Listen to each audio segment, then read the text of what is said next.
போகாதே, யமன் நாட்டுக்கு போக வேண்டும் வாருங்கள் என்று சொல்லி அல்லாஹ்வுடைய ரசூல் செய்யறாங்க, வர சொல்றாங்க. வந்த உடனே என்ன செய்யறாங்க, ஒட்டகத்து மேலே ஏறி அமர வைக்கிறாங்க. அமர வைத்து விட்டு ஒட்டகத்தோட கடிவாளத்தை பிடித்துக் கொண்டு அல்லாஹ்விடத்தில் நடந்து செல்கிறார்கள்.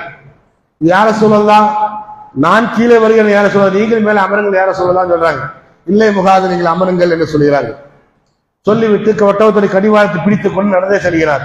முகாதே, உம்மை யமன் நாட்டுக்கு உம்மை ஆளுநராக நாம் தேர்ந்தெடுத்திருக்கிறோம்.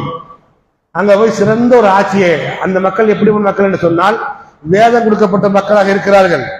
ஒரு சிறந்த ஆட்சியை அவர்களுக்கு என்ன பண்ணுங்க, கொடுங்கள். நீங்கள் அந்த மக்களுக்கு கடினம் காட்டாதீர்கள், பொறுமையை மேற்கொள்ளுங்கள், நலிவத்தை பேணுங்கள், இப்படிலாம் சொல்லிவிட்டு இதெல்லாம் சொல்லி பிறகு ரசூல் ஸல்லல்லாஹு அலைஹி வஸல்லம் சொன்னார்கள், அந்த மக்களிடத்தில் கலிமத்து தௌஹீத் அஷ்ஹது அல்லா இலாஹ இல்லல்லாஹ் வ அஷ்ஹது அன்ன முஹம்மது ரசூலுல்லாஹ் என்ற கலிமத்து தௌஹீதை நீங்கள் போதியுங்கள் என்று சொன்னார்கள்.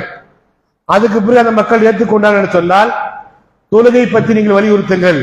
அந்த மக்கள் தொழுவும் செய்தார்கள் என்று சொன்னால் ஜக்காத்தை பற்றி நீங்க என்ன செய்யுங்க, அந்த மக்களுக்கு வலியுறுத்துங்கள். அது மட்டுமல்ல, நோன்பு என்ன செய்யுங்க, அந்த மக்களுக்கு வலியுறுத்துங்கள். அஜ்ஜத்து உம்ரத்தல் இல்லா, அஜ்ஜி உம்ராவை அந்த மக்களுக்கு என்ன பண்ணுங்க, நீங்க வலியுறுத்துங்கள். அந்த மக்களிடம் ஈதமாக நடந்து கொள்ளுங்கள், அந்த மக்களிடம் கடினம் காட்டாதீர்கள், பாதிக்கப்பட்டோட பிரார்த்தனைக்கு நீங்கள் ஆளாய்விடாத முகாதே என்று சொல்லி இறுதியாக ஒரு எச்சரிக்கை செய்கிறார். முகாதே, இத்தகை தாவத்தன் மல்மூமி முஸ்தஜாபத்தும் ஃபைன்னஹு லைஸ பைனஹு வ பைனல்லாஹி இஜாப்.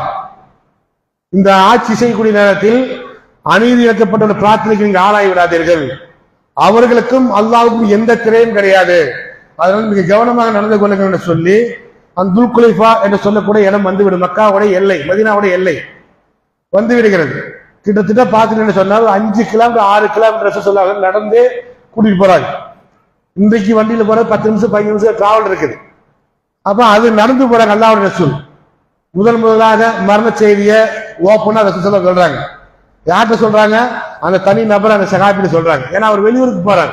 முகாதே, இப்பொழுது நீ பார்க்கிறாய் அல்லவா, இனி நீ என்னை பார்க்க மாட்டாய், நீ திரும்பி வரக்கூடிய நேரத்தை நீ பார்க்க மாட்டாய், என்னோட ரவுலாவத்தான் என்னோட கபரை தான் நீ சந்திப்பாய் அல்லது வீட்டை தான் நீ பார்ப்பாய் என்று சொல்லி அல்லாஹ்வுடைய சொல்லி திரும்பி விட்டார்கள். அது வரைக்கும் கேட்ட முகாம்களில் அவர்களுக்கு ஒரே சந்தோஷமாக இருந்தது. இந்த செய்தி கேட்டு அழ ஆரம்பித்தார்கள். என்ன காரணம், ரசூல் ஸல்லல்லாஹு சொல்லிவிட்டு திரும்பி விட்டார்கள்.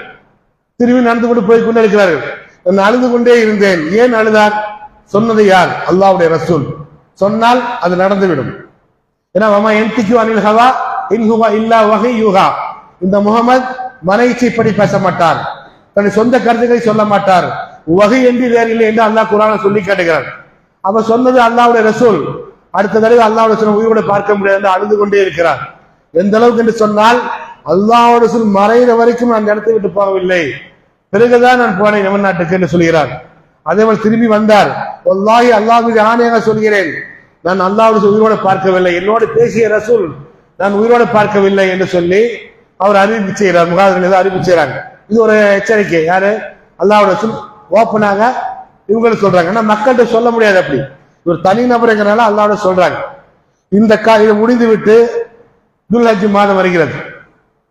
துல்ஹஜ் மாதம் வரைக்கும் நேரத்தில் அல்லாஹ்வுடைய ரசூல் என்ன செய்யறாங்க, ஹஜ்ஜுக்காக வேண்டி அழைப்பு விடுறாங்க. அல்லாஹ்வுடைய ஏற்பாடு காரணத்தால் என்ன செய்யறாங்க, அழைப்பு விடுறாங்க ஹஜ்ஜோட மாநாடுக்கு. சரிங்களா?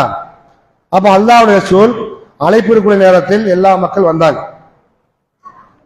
ஹஜ்ஜத்துல் விதா, ஹஜ்ஜத்துல் விதான்னு சொல்லுவாங்க, வதான்னு சொல்லுவாங்க, விடைபெறும் ஹஜ் என்று சொல்வார்கள்.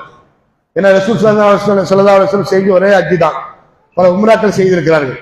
அப்ப அந்த ஹஜ்ஜுக்கு எல்லாரும் வந்து கிட்டத்தட்ட 1,00,000க்கு மேற்பட்ட சஹாபாக்கள் மஸ்ஜிதுல் ஹரத்தில் வந்து என்ன பண்றாங்க, ரசூலுல்லாஹ் குதிரை மேல உட்கார்ந்து குதிரை மேல ஒட்டகம் மேல உட்கார்ந்து என்ன செய்யறாங்க, அல்லாஹ்வை புகழ்ந்தார்கள். ஐயுஹன் நாஸ், மக்களே, அந்த மக்களுக்கு மட்டுமல்ல உலகத்தில் இருக்க அனைத்து மக்களுக்கும் சொன்னார்கள், உது அன்னி மனாசிகக்கும், மக்களே என்னிடத்தில் ஹஜ்ஜோட கிரிகளை நீங்கள் எடுத்துக் கொள்ளுங்கள், பாடம் படித்துக் கொள்ளுங்கள், நடைமுறைப்படுத்திக் கொள்ளுங்கள். காரணம் என்ன தெரியுமா, 2வது புது அறிவிப்பு. அதாவது ரசூல் ஸல்லல்லாஹு அலைஹி வஸல்லம் வந்து தம் மரண செய்தியை நாசுக்கா சொல்றாங்க. அந்த மக்கள் தாங்க மாட்டார்கள். நம்மை போன்ற மக்கள் அல்ல அவர்கள்.